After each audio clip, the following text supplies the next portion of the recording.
So I went down to my local Lidl on the lookout for something interesting to try.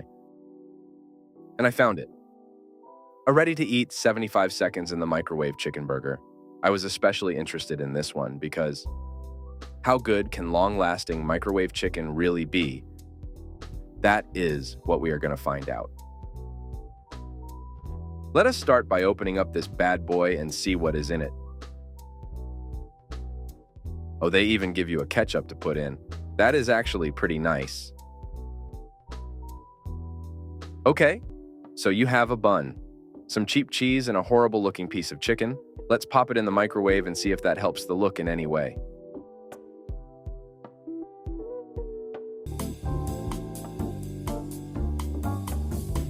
Okay, it's all done.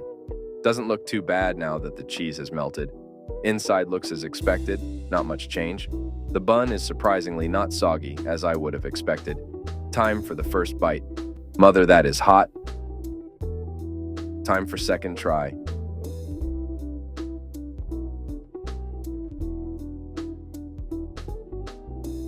Kudos for the bun not getting soggy, but ketchup tastes like nothing. So does the cheese and bun, so the only taste you have is very poor quality chicken.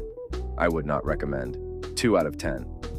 Thank you for watching, and remember to subscribe to see future videos. Adios.